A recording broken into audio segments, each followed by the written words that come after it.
When times are tough The world is about to end? and the world looks bleak, It was impossible.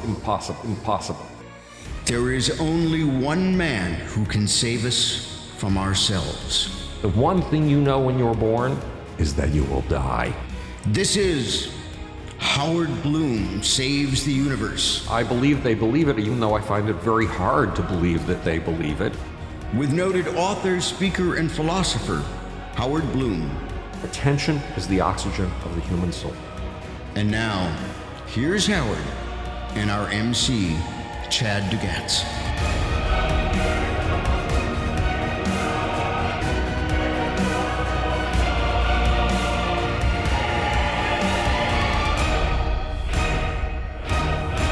Hello and welcome to Howard Bloom Saves the Universe with Howard Bloom. Hello, Howard. Chad, nice to see you. We are back and running. We had some technical difficulties. We have new shows debuting on Amazon and iTunes, on your YouTube page. We're back in business, my friend. Great.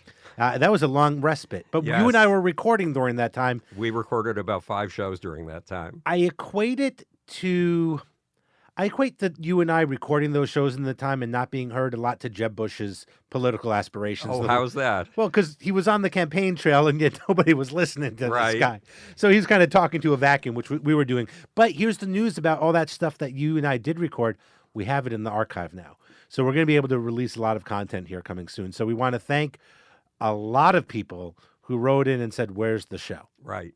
But For we are hanging back. in there. We are back. Bless you for hanging in there. Howard, I'm going to take you down memory road. Can you? Okay. Let's go for a little trip down memory road. It was a year ago this week. You and I were in this very same room, coming off of what you and I The took great disaster of the 21st century. precisely, and that was the Great amputation when we had our head removed. the election of Donald J. Trump, yes. which is still mind-boggling. But that was a year ago at this time, and we did a whole story on gratitude. Right. Which was really a lot of fun. And I didn't realize we were doing a gratitude story because I needed something to be happy about Right. after the election. And it turned out it just happened to coincide with Thanksgiving, which is now next week. So that's how I kind of remember these things. What is the opposite of gratitude? The opposite of gratitude would be ingratitude. Ingratitude. So there's a lot I'm not ingracious for. Right. Namely the Trump administration, the news cycle, the us versus them mentality that has really boiled down to politics. It seems the Trumpification of America, at least the America I have seen, has become very, very abrasive. Are you seeing that? Of course. Let's since it's almost Thanksgiving, let's look at the positives. The stock market keeps reaching new peaks. Yep. The economy is doing well. The economy is continuing what we can only call the Obama boom because it started in 2010. Mm-hmm. So it's adding jobs. There are slight improvements in the wages being paid to Americans. It's going up a little bit. Mm-hmm. Okay, I think I've just exhausted. Oh, and the world is still here. We're Yes. still breathing breathable oxygen. The sun is still rising every day. And someday, if we ever have the great nuclear war, many of these things may cease to be. Yes. So we are doing well. There is, comparatively speaking, world peace at the moment, aside from people like the Rohingya. And this is all despite the fact, the Trumpification of America. Are things getting worse under Donald Trump? That we're losing our reputation. Well, that's what I feel. losing our standing. I mean, look, he just came back from a trip to China and Asia. And Asia, right. So we're going to talk a little bit about that. I just feel like, not that we're the laughing stock, I just feel like they know how to play us really well now. We're both. We are the laughing stock, and other people know how to play us because to play us, you play our president. And to play our president, all you do is compliment him once, possibly twice, during a meeting, and he becomes utterly blind to the content of the rest of the conversation. Right. So you could say, I love that tie, and then he's just like, I won this person over. No, you have to say, you're brilliant. You have to say you're doing a better job than any president in history. And since the president doesn't know any history, he'll believe you. Well, what amazes me is recently he went on this whole tirade how, and we're going to jump all over the place a little bit because I haven't seen Howard in 2 weeks. So this is kind of like, as I catch up with Howard, we're catching up with Howard Bloom. I'm catching up with Howard You're Bloom. Who is this Howard Maybe that's Bloom the name guy? of our show for 2018, Right. Catching Up with Howard. But one of the things I've noticed, Or mustarding with Howard. I cannot condiment that conversation or condemn it enough, I should say. One of the things I've noticed with him is his willingness to lie. And then when I don't even think he knows he's lying. I just think he says it now. For example, he said the president, I still call him the president. President Obama tried to land in the Philippines, but he wasn't allowed to. Well, truth be told, Obama never tried to land his airplane in the Philippines, never wanted to meet with the dictator of the Philippines. You know his name, I don't. Yeah, Duterte. Thank you. Never attempted to do any of this stuff, yet he lied 7 or 8 times saying President Trump tried to land the plane. Does nobody correct him? Like, how afraid, even if his small world of people that can actually talk to him is 3 people, how afraid are those 3 people of him? Well, they're afraid of losing their jobs. And once you lose your job with Donald Trump, nobody really wants to have you. But I used to tell John Mellencamp in particular, right now you've got people around you who will tell you the truth. These are truths that you need to hear. There will come a time when you will be tempted to surround yourself with sycophants, with people who tell you only what you want to hear, only how brilliant you are. And when you have surrounded yourself with that mass, that insulating foam of other people who will tell you everything you do is wonderful, you're cooked, you're fried, because you will make all kinds of mistakes and you will never know it. Well, Donald Trump has been functioning in that manner, cut off from everybody around him from any honest input. Well, we can't say exactly how long, because it could have been going on for the last few decades, but it's certainly going on in the White House. I mean, he seems so insulated, so unaware, not like a gentleman walking with his fly down. And people are telling him his fly down, and he's saying, no, it's supposed to be down. Well, clearly it's not. Right. It's just this level of unawareness that is so unattractive in a president. Not just unattractive. It means that he has left power vacuums because he's no longer providing the kind of leadership that the world has provided under previous presidents, even the Bushes, Barack Obama, et cetera.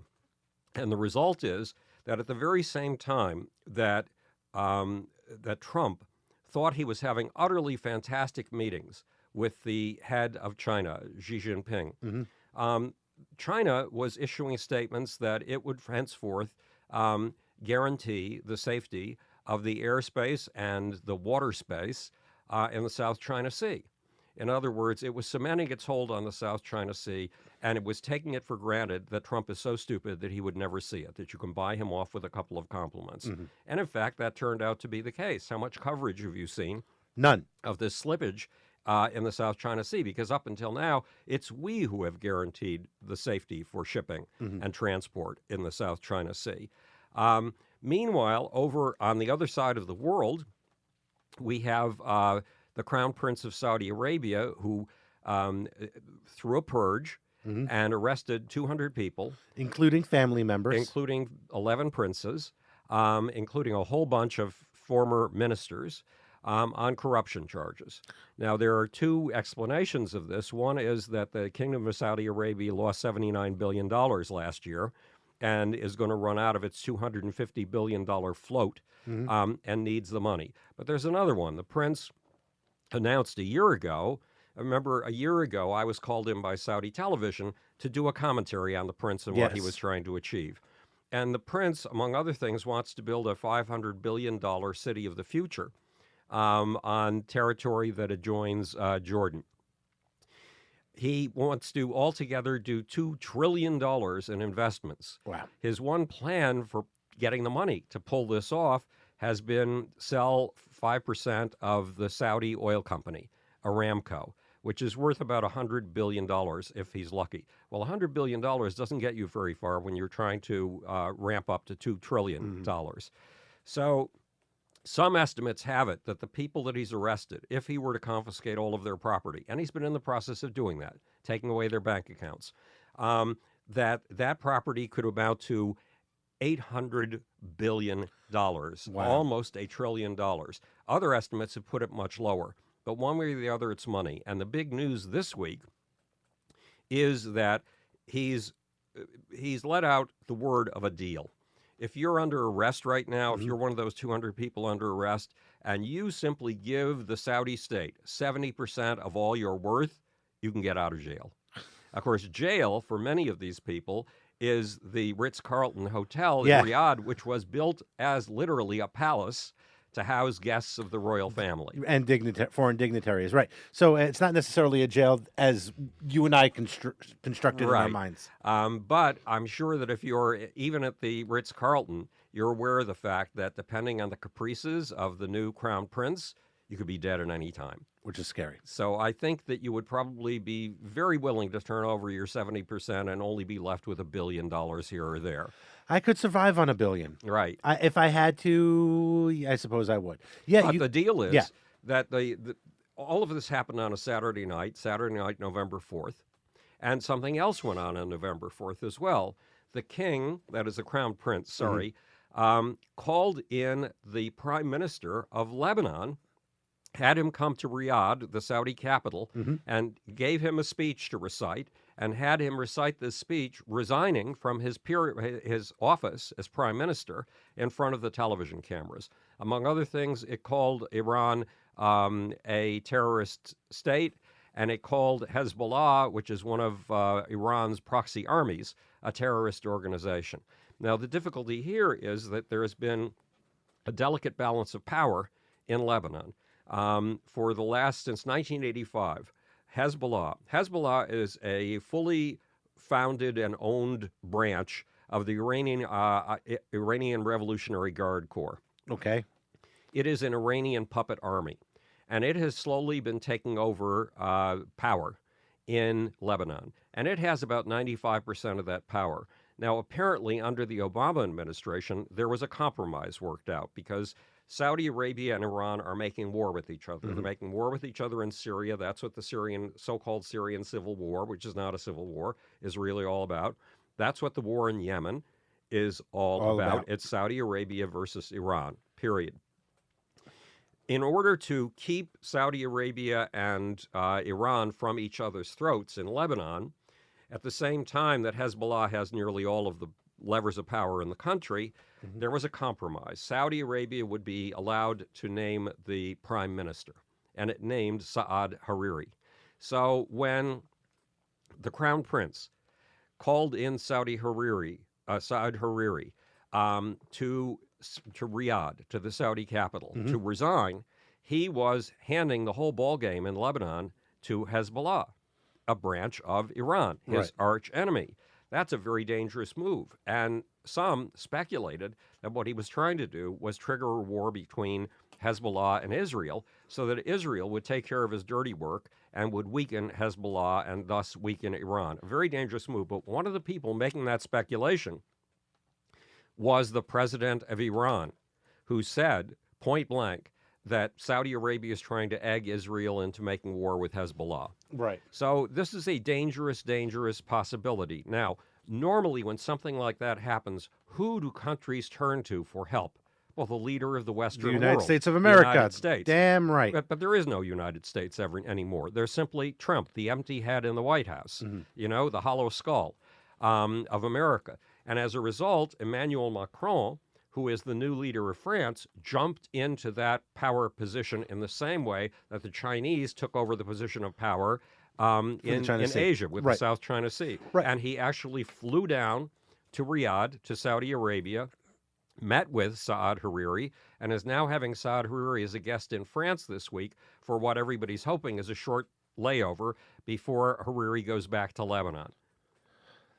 So, in other words, because we are stepping out of positions of power, we are too dumb to even understand that there are such things as positions of world leadership, we meaning Donald Trump. Donald Trump, yeah. Yes, our elected head, who has no head. Others are jumping in, and America's taking giant steps backwards, stumbling giant steps backward. And someone yesterday made the point that once you get behind other countries, it's almost impossible to catch up and get ahead again. Well, because, it's just like it's so much easier to lead from the front. Right. then lead from the back. It's that And simple. we've lost our position. We're about to lose our position as leaders in the percentage of our GDP that we dedicate to research and development. There's a whole bunch. I mean, the National Institutes for Health has been threatened with the loss of money. There's a whole bunch of areas in which Donald Trump and his followers are crippling America, amputating America, cutting America's ability to lead. Now, let's look at the Republican Party, though. They want that America first mentality, America leads the world mentality. It seems kind of counterintuitive that this president is either sabotaging that knowingly or unknowingly. What do you think? Well, one of the reasons, what you've just pointed out, which is a civil war within the Republican Party. Yes. A civil war between the Trump acolytes and those who regarded Dwight Eisenhower and Teddy Roosevelt as Republicans, because they were Republicans who want to follow the Dwight Eisenhower model. Those people right now are making war with the Trump faction within their own party over Roy Moore in Alabama. Right. And Who, Roy let's Moore, be clear, irregardless of dating high school women, his stances on homosexual marriage, gay marriage are wrong. His stance on women in the workplace is wrong. His stance on the separation of church and state is wrong. He is wrong across the board without any of the lewd allegations made against him. he's not alone. Steve Bannon has been getting together a whole slate of candidates to run against Republican establishment figures and replace them with people who are airheads and know-nothings like Donald Trump. But why? Why does that benefit Bannon? If Bannon's the one that's putting Trump in power, say Bannon's the kingmaker. You know, Karl Rove was the kingmaker back in 2000, days. in the Bush days. Both Bushes, I think, but more so the second The Bush. second Bush. He really made George. Why is it in his best interest to get more idiots in power? Because he believes in rabid nationalism. He believes in getting rid of immigrants. He believes in putting up borders and in erecting impenetrable border walls that keep out trade. He believes he is a follower of a philosopher who was popular with, of all people, Il Duce, the guy, the fascist who ran Italy for a while. What's his name again? Mussolini. Yes, Mussolini. He's a fan of this philosopher who fueled Mussolini's rise. And his views, Bannon's views, of what should be done with America are so troglodytic. Troglodytic, that's a big word. I've never heard that word It before in my means life. cavemanish. Okay. They're so primitive. Here's Steve Bannon is a very smart man who's done things that have made huge amounts of money, which is not easy to do. It's very difficult to do. He's one of a tiny little elite who's capable of doing that. And yet, when it comes to his politics, though he has a sophisticated philosophy, the sophisticated philosophy is very similar to Mussolini and Hitler. And it's a philosophy of, well, if we put up walls against international trade, then we will flourish. And we especially have to put up walls against international ideas and develop deeply American civilizational ideas. But I mean, am I wrong? But isn't the thing that made America so great was the fact that we were exporting our culture and our way of life to the rest of the world? Our biggest exports for the last 40 years or 35 years have been Boeing, airplanes, and American culture. Yeah, through entertainment, through film and television. And Steve Bannon knows the world of entertainment because he's been successfully involved in film production, right. as has Steve Mnuchin. As has, let's be honest, our president. Yeah. He knows entertainment. He knows how to sell a story. Right. So, but unfortunately, yes, you were absolutely right. These guys are totally blind, or at least Trump and Bannon are totally blind to the fact that we live off of exports and we're the greatest cultural exporter in the world. And the money that comes in from our cultural exports is one of the highest sources of income that we've got. So to believe that we can cut ourselves loose from the rest of the planet and become totally self-sufficient is not just crazy. It's not just shooting ourselves in the foot. It's amputating both our legs.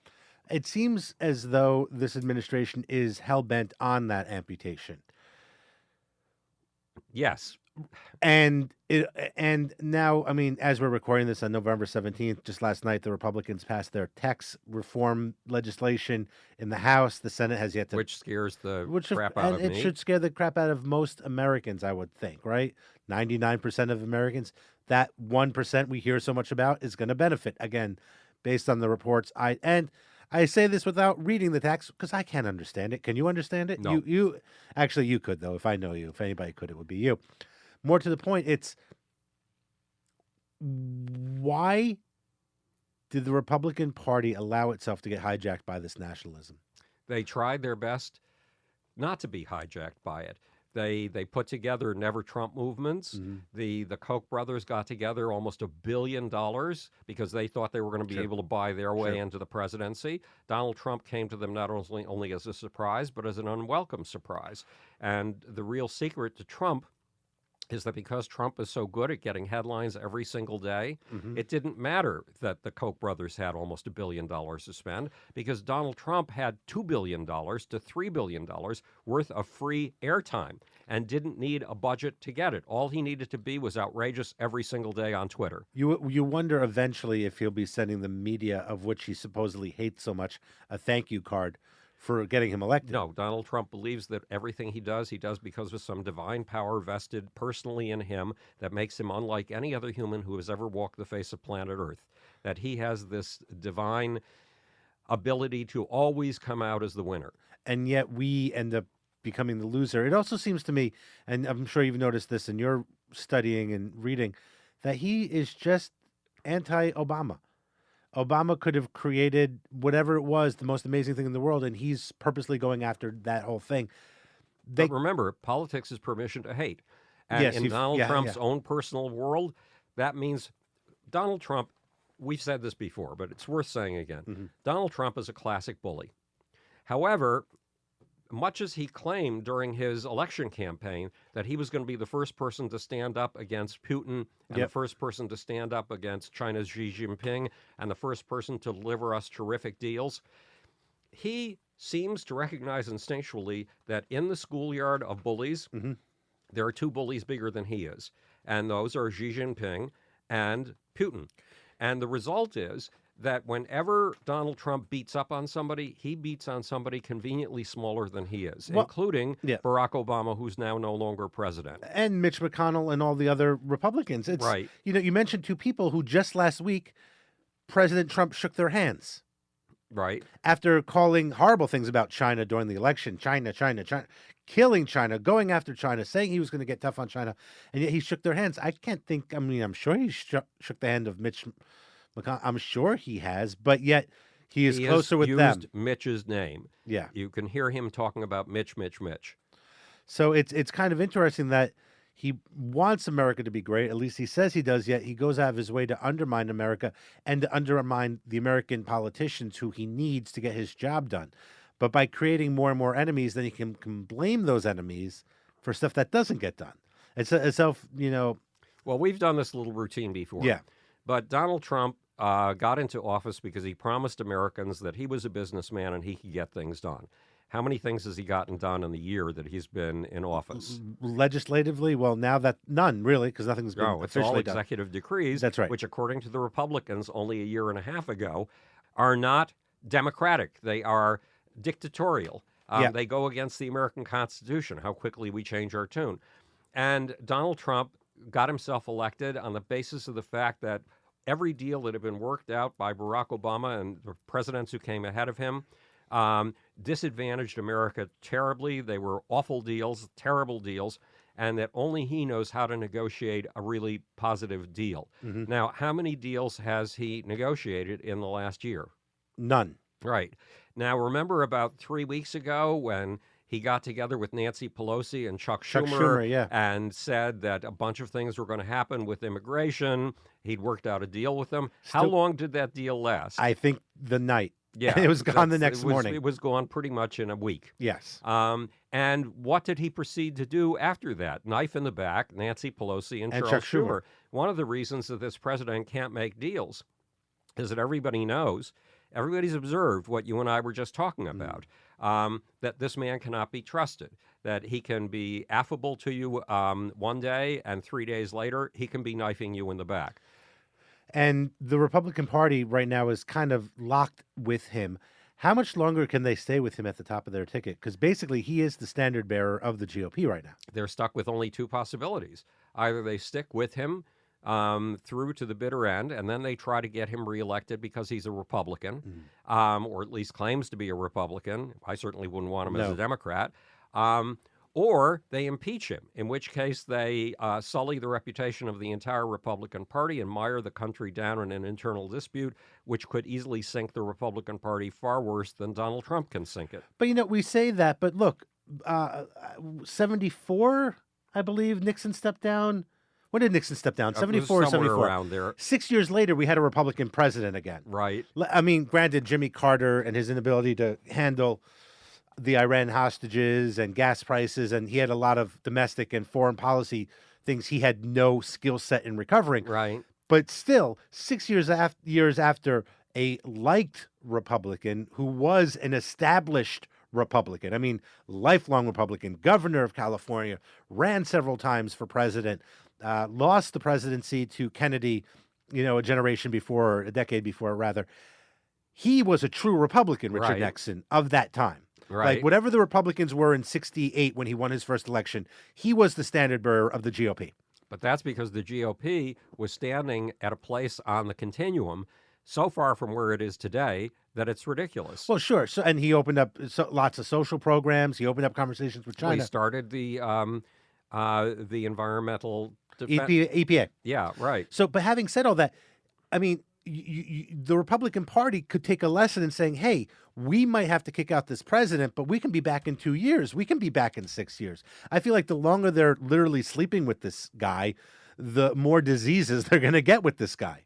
It could easily be, but they don't want to lose the control that they now have of all three legislative branches of government. But then why be in politics if you just care about control and don't care about the personality or the people behind it? You just asked what the rationale for the existence is of Mitch McConnell, who for 8 years made getting rid of Barack Obama his number one priority and has never shown any real political program as a priority. In fact, he doesn't seem to be capable of creating a political program at all. And yet the Republican Party still elects him, or the Republican senators still elect him to be the head of the Senate. It's just mind-boggling. And look, yes, you and I, let's in fairness, the Democrats haven't done much of anything. They're just obstructionists right now when you look at the world, and maybe we need obstructionists. I don't think that's true. Yes, they are. But no, but they would be viewed obstructionists by the right and by the GOP. Yes, that's what so the that's right what is I'm saying. Yeah. So let's at least recognize that in a way they are obstructionists. They're right. If two senators agreed with the GOP healthcare plan from 3 months ago in December. There goes 30 million people that's exactly without right. insurance So anymore. in a way, they are obstructionists. Right. And I mean, I'm glad they're obstructionists, but it's just that us and them mentality. Right. So, yeah, we have this major clash. It's sad that we've never been so far apart, but we were far apart in the 1950s when I was a teenager. Mm-hmm. We hated Ronald Reagan. Us Democrats, yes, we've been far apart for a very long time, and it's just that everybody points out that on the continuum, the political continuum, the left is being driven further and further toward outright socialism, Bernie Sanders style of philosophy, and the right is being driven further and further into this Christian nationalism. In fact, one of the people who's been with us on the show, Brian Avers, love that guy, the actor, he is very anxious to come back on the show because he went back home to Ohio, whatever it is, Ohio, and he is just obsessed with the Christian spirit that is swallowing this nation whole, this Christian fundamentalist spirit. And we're definitely going to talk about that a little bit as it pertains to Roy Moore in Alabama and the special election coming up. But there's something else, and that is that when MSNBC or CNN or us Democrats analyze what the president has accomplished, we come to the conclusion that he's accomplished nothing because there's been no legislation.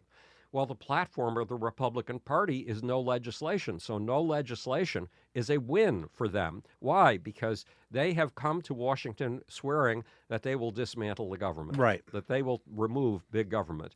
And the less legislation they pass, the more they are destroying big government, But which is what they promised to do. But that there's one other thing. Under this new tax bill is a simple basic strategy of the Republican Party.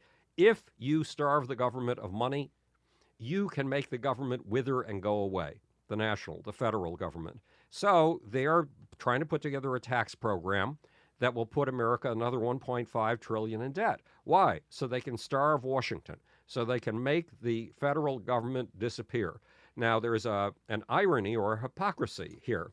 They keep saying that the reason they want to do this is to give you government that's closer to the people, your state government, which is allegedly closer to the people. Yes. Well, meantime, the FCC has just passed a new, whatever it passes, regulation that makes it possible to get rid of, there's almost no local coverage. You don't know what your government is doing on the local or state level at all.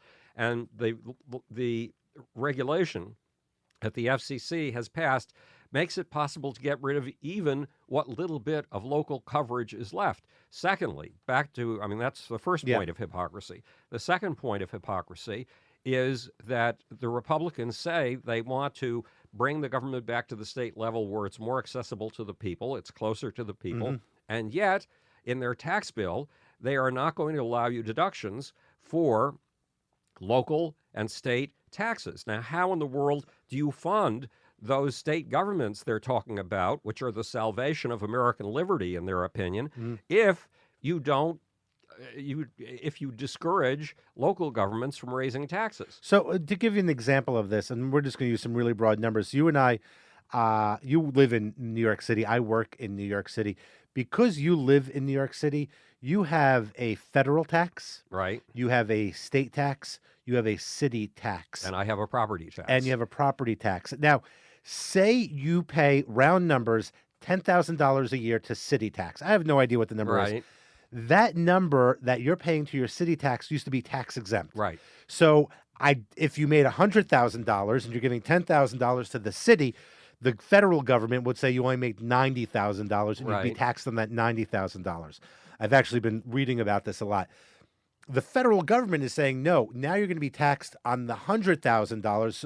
That $10,000 you gave to your local municipality, in this case, New York City, that's still your income. So you're responsible for paying our share of that $10,000. So what you're essentially being done is you are literally being taxed twice. Right. By a government. Right. In other words, my taxes are going up. Yes. And your taxes are probably going up Absolutely. too. So this whole bill, as Nancy Pelosi says, is a con.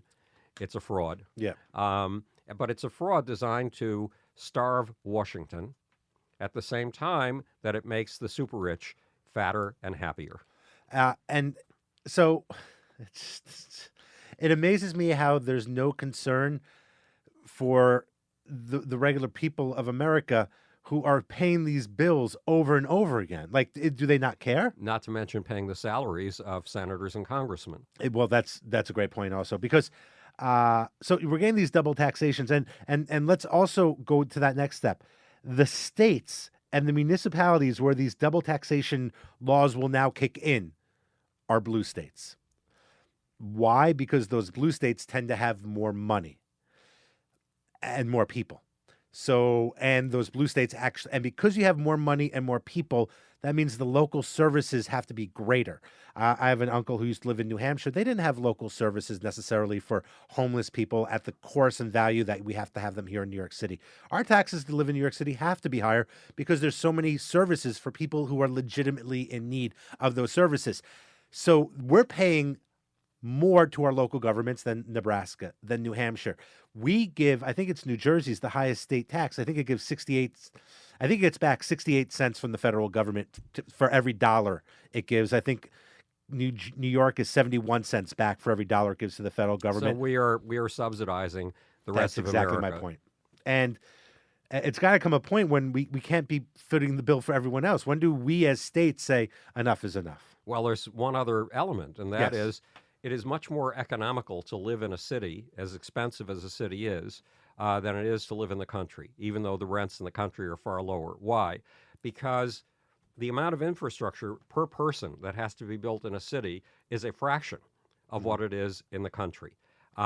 Because we share things in the city. We live next to each other in the city. More people use subway systems Yes. in the city and public transport in the city.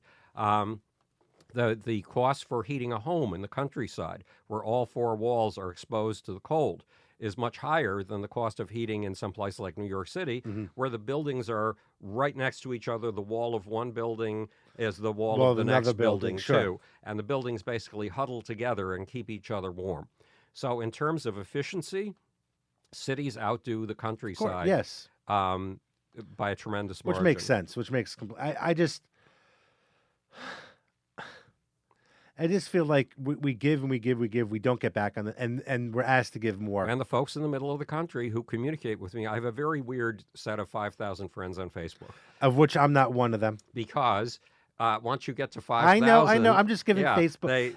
My anger's not with you. Yeah. My anger was with Facebook. Right. Just so you know. Okay. But people ask me every once in a while, why do you keep these raving idiots who hate everything that you say on your Facebook page? Why do you keep those raving idiots? I keep them on the Facebook page so I have some idea of what they're saying. Yeah. So I have some idea of the tone in which they speak, but more important, the basic premises on which their ideas are built.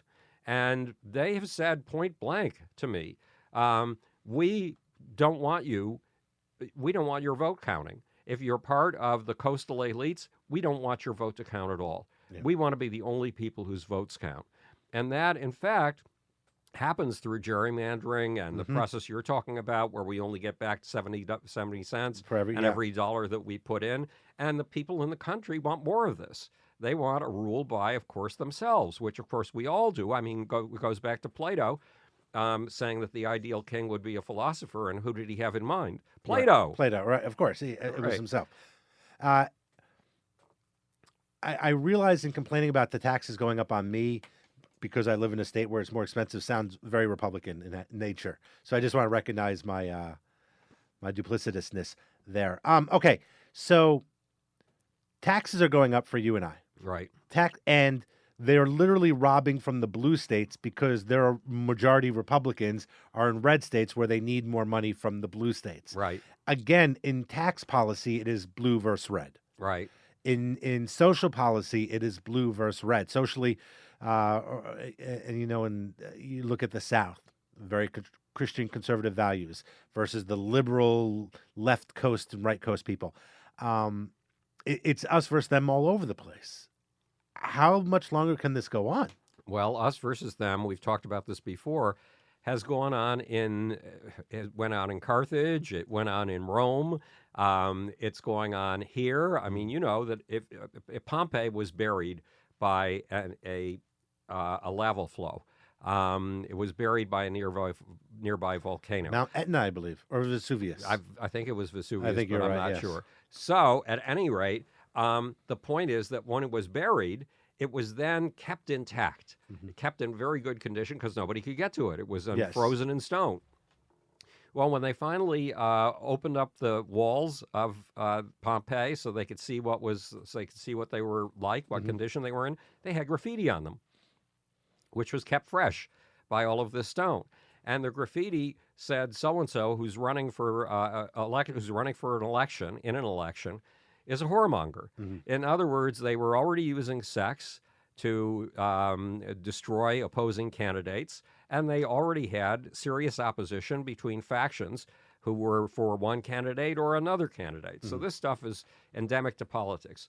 What we've done in the last 2,000 years or so is we've managed to get tribes to go up against each other without killing each other. Right. And we've done that in sports, and we've done that in politics. So having factions that are at each other's throats is not necessarily a bad thing, as long as they don't go to war with each other with weapons. But it also seems like having those factions makes people like Donald Trump get into power. Well, No, because having those factions have gotten Teddy Roosevelt into power, Eisenhower into power, Right. Reagan into power, all of whom seemed very sane by comparison with Donald Trump. Well, that's the next thing is how much longer are they going to let this crazy man be our president? Well, because Like, they look will at the keep him. crazy, but he's a crazy, crazy man. Right. He's a crazy man, and he's threatening Mitch McConnell. And Roy Moore, who is a Trump pick indirectly because he's a Bannon Bannonite, pick, yes, that's right. is saying that the real enemy is Mitch McConnell. That the real person trying to smear him with all these sexual allegations, which he swears are not true, is Mitch McConnell. That we really have to get rid of Mitch McConnell. So that means there really is a civil war within the Republican Party right now. And as a Democrat, I can only hope that it weakens them so that we come out on top. Right. It's just so much going on. Let's talk about Roy Moore a little bit. The man, again, I said this earlier in the program, does not deserve to be a senator. Who am I to say? I'm his boss. I'm not. Well, I'm not we're Democrats, and so we're not going to be very responsive. We're not evangelical conservatives. But where's the? Am I the only one that sees the hypocrisy in all of this? That here he is an evangelical Christian claiming God, God, God, and yet taking no responsibility for any actions that he took? Well, do I not understand religion? Okay, he says that none of these things ever happened. So he says that this is all made up by his enemies. Now, by his enemies in order to make sure that he doesn't gain office. You would think that when he's talking about his enemies, he's talking about you and me, Democrats. No, he's talking about Mitch McConnell as his enemy. Because he doesn't need the Democrat. Right now, Roy Moore's enemy is not the Democrats. He doesn't need any Democrats to help him get elected. He just needs the support of the Republican Party, and he will easily become... all he had needed, let's talk in the past tense, is the support of the GOP, and he would have been a senator. Right. And that's why those are his enemies now. Right. So it's a weird situation. And what was the question again? Well, from a religious standpoint, right? I mean, why would those evangelicals, those Christians, support him still, even in light of all of this evidence? They would support him because they love what he did in ignoring a judge's orders and leaving a monument to the Ten Commandments standing. That's right. They love what he did in saying, no, I'm sorry, even though the federal government says we should be issuing marriage licenses for gay marriages, we're not issuing them. Those are two strong signals to a subculture, the subculture of the evangelical Christians, that this guy is on their side. And when a guy is on your side, you forgive him all kinds of things. And they can easily tell themselves, well, these things happened 40 years ago. They haven't been happening since then. But this guy's on our side. Look how you and I feel about Al Franken. Well, yeah, we'll talk, and that because that's the next segue into that. Yes, right. I love Al Franken. I've worked with Al Franken. I'm disappointed in this from a PR standpoint. As soon as this came to light yesterday, November 16th, he issued a first apology and a second apology. At which time his accuser, or I guess it wouldn't be his accuser, his victim, because he's substantiating it. Right. Accepted the apology. And she asked to meet with him, and he said this morning that he's going to meet with her. So having said A, B, C, D, his philosophy to this crisis management, you were in PR forever, so I really want to get your unique take on this. And I was considered the expert to go to on crisis management. And it's going to lead back to my past as well. I used to work with Governor David Paterson. As soon as he became governor out of a crisis he was a lieutenant governor of New York under Eliot Spitzer. Months into Eliot Spitzer's becoming governor of New York, there was a political hit job put on him where it became aware that he was sleeping with prostitutes. Everyone knew for years he was sleeping with prostitutes. They waited for him to get in power. He upset enough of the wrong people that it became to light. David Paterson. Spitzer who was sleeping with prostitutes. Yes. Not David Paterson. So David Paterson became the lieutenant governor. David Paterson became governor. David Paterson came from a long lineage of prominent African-American politicians. I believe it was the Harlem Four. He was the son of part of the Harlem Four. Who was his father? Basil. Oh, Basil. Right. Basil Paterson. Yes. So he once he became governor, it was brought to his attention that he kind of maybe stepped out on his wife once and that he had done cocaine. his immediate response to those allegations was to have a press conference and say yes and yes. I forget the exact charges, Right. so or the allegations and what he had fessed up to. But his belief always in politics is admit to it, get in front of it. Al Franken brought to the attention yesterday. This woman came forward yesterday. He issued 2 apologies and already is in the mea culpa, how can I make it better mentality. Roy Moore hasn't done any of that. No, Roy Moore hasn't Which done way, any of from that. a PR standpoint, is better? Not for today, Depends but for on next who- month. If your publicist is Steve Bannon, Yeah. Steve Bannon can point to a track record of success in coming out and using the accusations to congeal your base around you and to get aggressive, to go out and attack others. And that's what Roy Moore is doing. And does it work? Well, it worked with Donald Trump. He's in the White House despite the fact that we've heard him on tape Brag about it, saying, yeah. yes, well, when I see a pretty woman, I just can't help it. I kiss her. And they even let you go for their pussy. Yeah. We've heard all of that.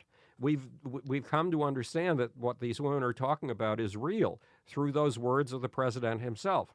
And yet he's the groper in chief right now. So obviously you can take the offensive and you can attack others and do it in such a spectacular way that you ride over the storm. Yeah, muddy the waters. Yeah. Yeah, no, I'm just from a P. I mean, I'm of the get in front of it as far as front of it as you can, Right. and over time, There is a people forgive. problem when you apologize for something. And it is that though people will clamor for your apology. The press will clamor for your apology. Normal voters will clamor for your apology. Once they've got it out of you, those people, the press and the voters, are responding to whether you give off dominance cues or Yes. submission cues. An apology is a submission cue. And those who put themselves in a submissive position are usually thrown out of office. Do you think Al They Franken will lose be their thrown position out? of power. There's a chance, but Democrats, I think, are going to forgive him. Yeah. In the same way that evangelical Christians are forgiving Roy Moore. But isn't it a question more of the victim forgiving the person first, and if the victim can find forgiveness, then we should find forgiveness? We don't know because there hasn't been a victim forgiving the guy who did her wrong.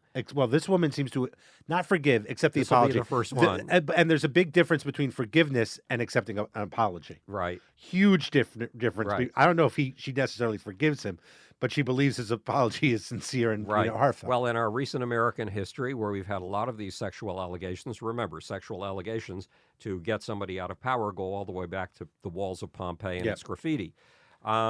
But Bill Clinton hasn't apologized to any of the women who claim that he victimized them.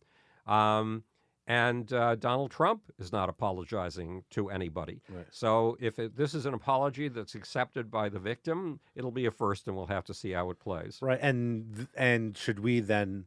It's like, let's say I have a brother. I don't. So let's go this.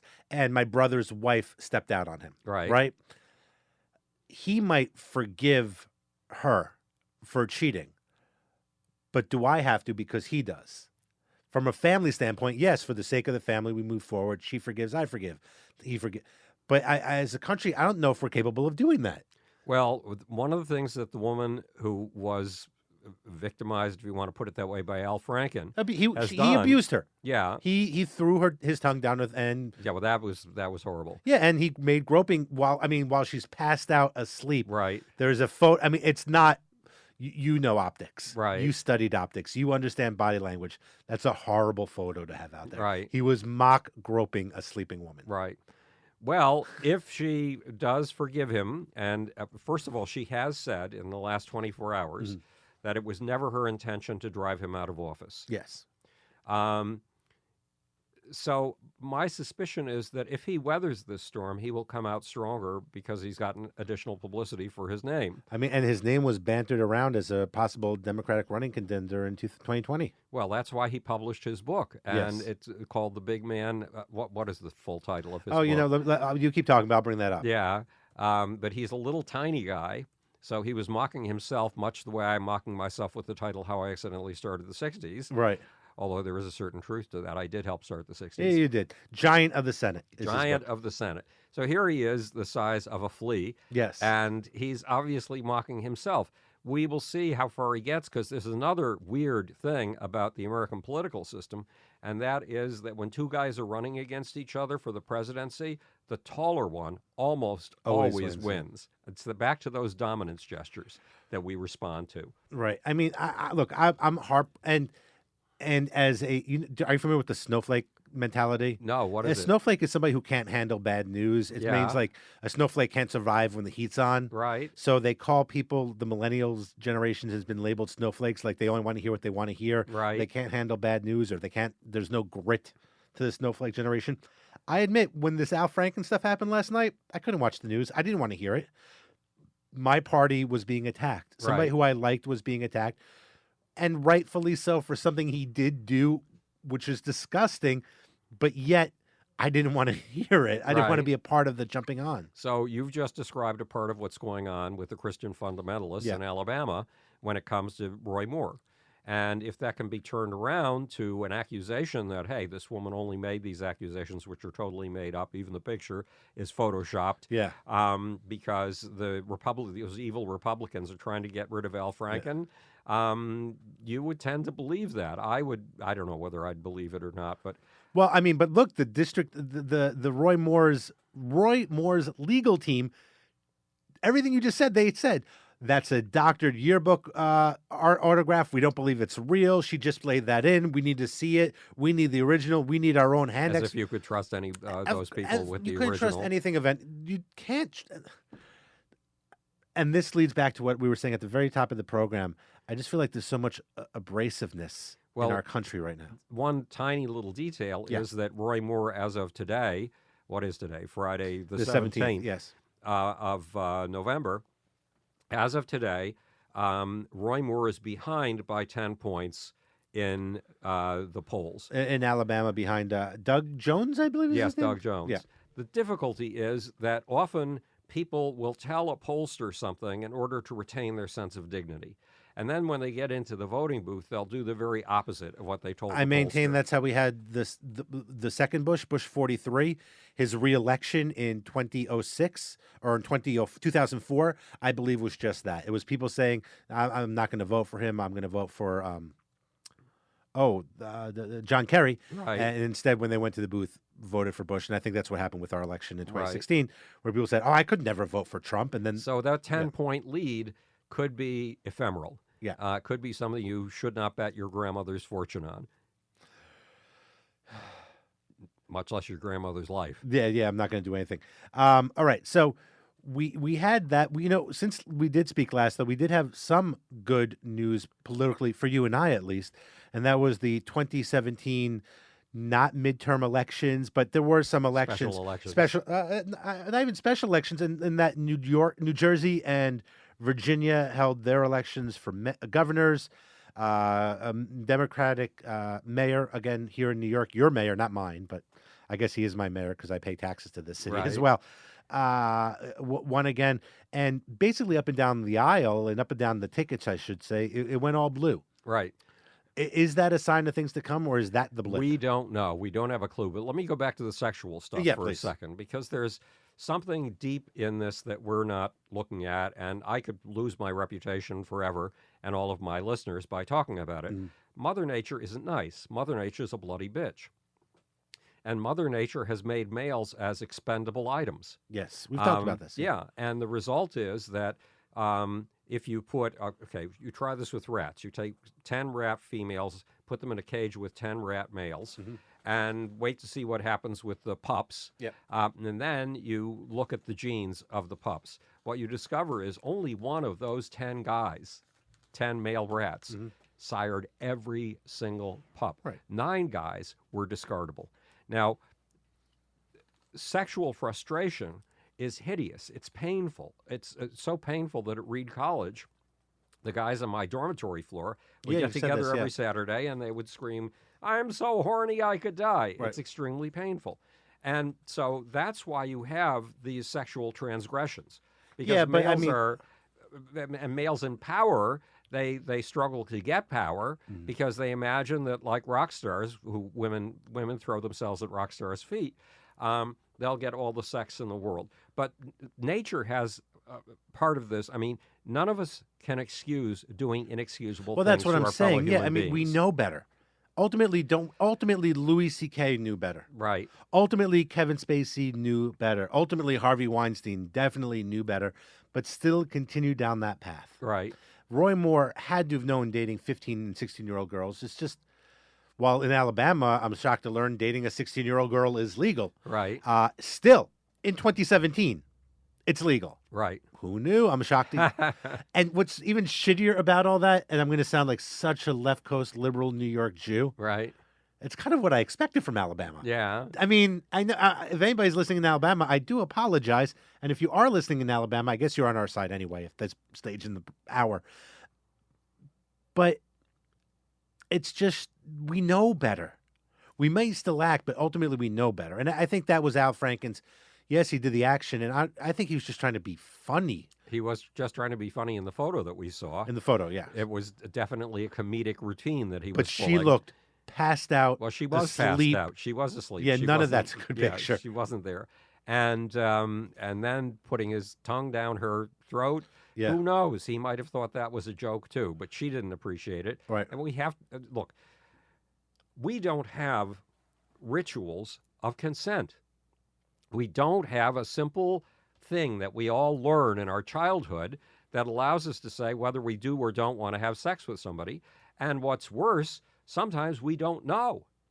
We really don't know. My first wife, when her hormones began to flourish in Kingston, New York, used to drink as much Jack Daniels as her system could handle yeah. before she went on a date with the man that she was dating. And there was a reason, because part of her wanted sex like crazy. The other part of her mother, you couldn't even say the word sex anywhere in the vicinity of her mother, or her mother would practically pass out. So, on a conscious level, she wanted to be able to tell herself that she didn't want sex, but on a below the floorboards of the self, below the navel level, she wanted sex like crazy.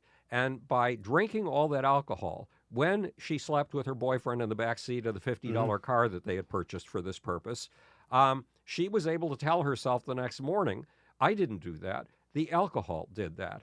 So it's not so easy to have a ritual of consent. We need rituals of consent, but we need somehow to overcome the problem that sometimes we are of two minds simultaneously. You know, I always wonder how we learn something, and then I go back to childhood. I look at my son, where I can get very upset and frustrated with him, and get angry with my sons, and then immediately, but I still love you very much, and you're the most important person. That's almost a mixed signal to a Right. kid. Like, I don't understand. You're angry at me, yet you love me. Right. And to a 7-year-old or a 5-year-old, that could be a confusing thing. And I wonder if, at a young age, we kind of teach that to some of our men, and maybe that's why, well, they're angry at me and they don't want to be around me, but they still want me. I wonder if maybe I don't know, and I'm just thinking out loud. Men pick up street culture from their peers, and that's where they get their sexual education. And I told you the story about Billy Joel, that he Yes. and his friends used to stand around on street corners watching all the girls go by. In fact, there's a 1950s hit called Standing on the Corner Watching Which All the the girl- Girls let's Go go by, by yeah. that Billy Joel would have grown up on. And the guys in his group regarded getting a woman to sleep with you as a score, Yes. as a notch on their gold-handled cane. And it was something you could brag about with the guys on the street corner the next day. That means there was a certain dehumanized attitude towards sex, that women were treated as donkeys. Women were treated as some sort of domesticated animal, that they weren't thought of as human beings. And Billy, when he was giving me this speech, made a big point of that his friends and he didn't regard women as human beings. We have problems. I mean, our street culture needs to have those rituals of consent built into it, if that's where men are going to learn about what sex is all about. Because what was Roy Moore doing? Well, in the terms that would have been used by those gangs hanging around on corners, he was scoring. That's right. And scoring is considered a highly admirable thing among male groups.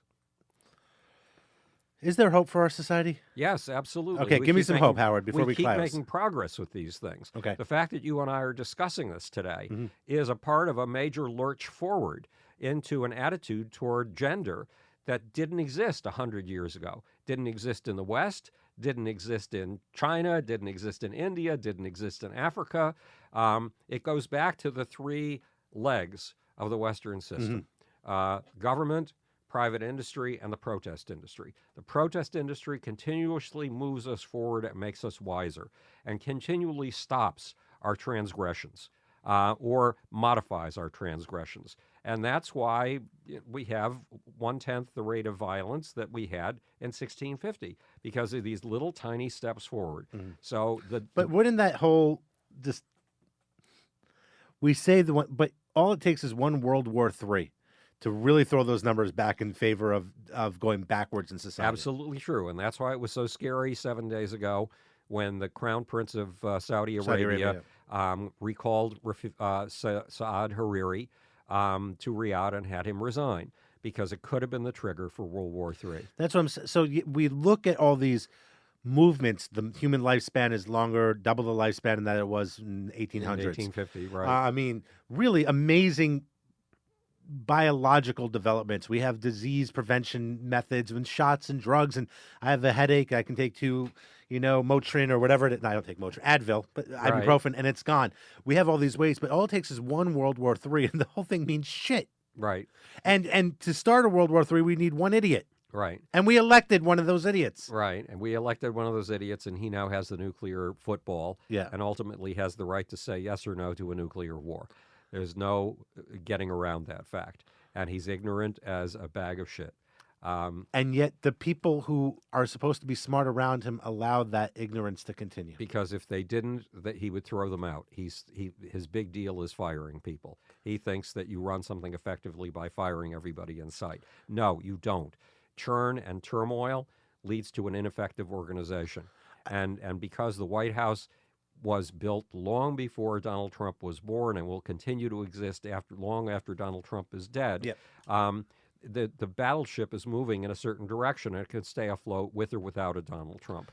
Let's end on this. As long as it doesn't get blown out of the water by a mushroom cloud. Well, that's exactly right. So a year ago at this time, I had us do a gratitude show. Right. Because I was just so despondent after the election. We are 1/4 of the way into a Trump presidency. Has it been that bad as far as damage that can't be reversed? That's a good question, because China now, in addition to its new Silk Road, which is going to dominate the world for the rest of the 21st century, is talking about a second Silk Road across the Arctic. Is that even physically possible? Yeah, in conjunction with Russia.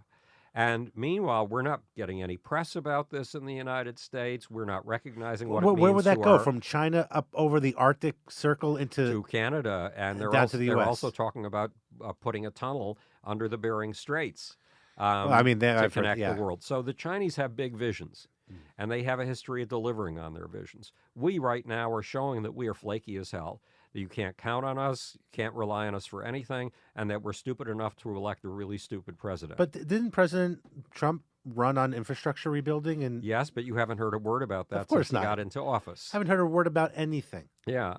So except anti-Obama doctrine issues. And the one thing saving us is that we could be the nation to develop a space economy. What's a space economy? Take an asteroid that's worth $7 trillion and mine it.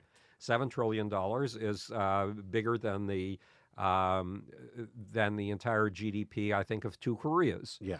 So, wait, 7 trillion, not 7 billion. Yes, $7 trillion. Yes.